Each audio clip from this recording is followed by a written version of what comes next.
Hi friends, ಇವತ್ತು ಎಣ್ಣೆ ಬದನೆಕಾಯಿ ಸಾರನ್ನ ಯಾವ ಥರ ಮಾಡೋದಂತ ನೋಡಿ ಫ್ರೆಂಡ್ಸ್. ಎಳೆದು ಬದನೆಕಾಯಿ ತಗೋಬೇಕು, ಈ ಥರ ಇರಬೇಕು ಬದನೆಕಾಯಿ, ಫ್ರೆಶ್ ಆಗಿರಬೇಕು. ಇದನ್ನು ತಗೊಂಡು ನೋಡಿಬಿಟ್ಟು ಹುಳ ಗಿಳ ಇರುತ್ತೆ ಅಂತ ನೋಡ್ಕೋಬೇಕು. ಮತ್ತು ಇದನ್ನು ಈ ಥರ 4 ಭಾಗ ಆಗಿ ಕಟ್ ಮಾಡಬೇಕು.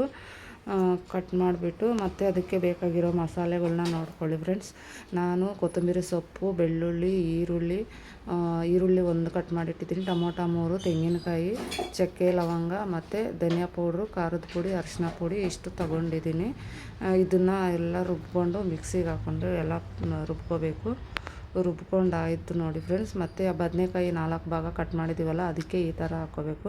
ಮತ್ತು ಒಗ್ಗರಣೆಗೆ ಈರುಳ್ಳಿ, ಕರ್ಬೇವಿನ ಸೊಪ್ಪು, ಒಣಮೆಣ್ಸಿನ್ಕಾಯಿ ಇಷ್ಟನ್ನು ತಗೊಂಡು ಸ್ವಲ್ಪ ಒಂದು ಪ್ಯಾನ್ ಇಟ್ಬಿಟ್ಟು ಸ್ವಲ್ಪ ಆಯಿಲ್ ಹಾಕಿ, ಆಯಿಲ್ ಬಿಸಿ ಆದಮೇಲೆ ಸಾಸಿವೆಯನ್ನು ಹಾಕಬೇಕು.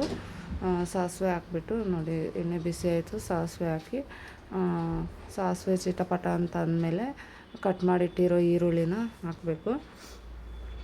ಈ ಥರ ಕಟ್ ಮಾಡಿರೋ ಈರುಳ್ಳಿ ಮತ್ತು ಕರ್ಬೇವಿನ ಸೊಪ್ಪು, ಒಣಮೆಣ್ಸಿನ್ಕಾಯಿ ಎಲ್ಲ ಈ ಒಗ್ಗರಣೆ ಐಟಮ್ ಎಲ್ಲ ಹಾಕ್ಬಿಟ್ಟು ಸ್ವಲ್ಪ ಫ್ರೈ ಮಾಡ್ಕೋಬೇಕು. ನೋಡಿ ಫ್ರೆಂಡ್ಸ್, ತುಂಬ ಚೆನ್ನಾಗಿರುತ್ತೆ. ನಮ್ಮ ದೀಪು ಕುಕ್ಕಿಂಗ್ ಚಾನಲ್ಗೆ ಸ್ವಾಗತ. ನಮ್ಮ ಚಾನಲ್ನ ಸಬ್ಸ್ಕ್ರೈಬ್ ಮಾಡಿ, ಲೈಕ್ ಮಾಡಿ, ಶೇರ್ ಮಾಡಿ, ಕಮೆಂಟ್ ಮಾಡಿ, ಸಪೋರ್ಟ್ ಮಾಡಿ. ನೋಡಿ ಈ ಥರ ಫ್ರೈ ಮಾಡ್ಕೊಂಡಾದ್ಮೇಲೆ ನೋಡಿ, ನಾವು ಬದನೆಕಾಯಿಗೆ ಮಸಾಲೆ ಎಲ್ಲ ತುಂಬಿದ್ವಲ್ಲ, ಅದನ್ನೆಲ್ಲ ಇದರಲ್ಲಿ ಹಾಕ್ಕೊಂಡು ಇದು 1-2 ನಿಮಿಷ ಫ್ರೈ ಮಾಡ್ಕೋಬೇಕು. ಎಣ್ಣೆ ಬದನೆಕಾಯಿ ಅಂದರೆ ಸ್ವಲ್ಪ ಎಣ್ಣೆ ಜಾಸ್ತಿನೇ ಇರಬೇಕು, ಎಣ್ಣೆಯಲ್ಲೇ ಫ್ರೈ ಆಗಬೇಕಂತ. ನೋಡಿ ಈ ಥರ ಫ್ರೈ ಮಾಡಿಕೊಂಡು ಮತ್ತು ಮಸಾಲೆ ಇದೆಯಲ್ಲ, ರುಬ್ಬಿಟ್ಕೊಂಡಿರೋ ಮಸಾಲೆ ಎಲ್ಲ ಇವಾಗ ಹಾಕ್ಕೋಬೇಕು. ಹಾಕ್ಕೊಂಡು ನಮಗೆ ನೀರು ಎಷ್ಟು ಬೇಕೋ ಅಷ್ಟು ಕ್ವಾಂಟಿಟಿ ನಿಮ್ಗೆ ಯಾವ ಥರ ಇರಬೇಕಂತ ಆ ಥರ ಹಾಕ್ಕೊಳ್ಳಿ. ಇದು ಎಣ್ಣೆ ಬದನೆಕಾಯಿ ಸಾರು ಅಂದರೆ ಸ್ವಲ್ಪ ಗಟ್ಟಿ ಇದ್ರೇ ಚೆನ್ನಾಗಿರುತ್ತೆ.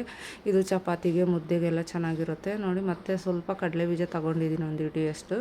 ಇದನ್ನು ನಾನು ಪೌಡ್ರ್ ಮಾಡಿಕೊಂಡು ಇದು ಕೂಡ ನಾನು ಇವಾಗ ನೋಡಿ ಇದರಲ್ಲಿ ಹಾಕ್ತಾಯಿದ್ದೀನಿ. ತುಂಬ ಚೆನ್ನಾಗಿರುತ್ತೆ.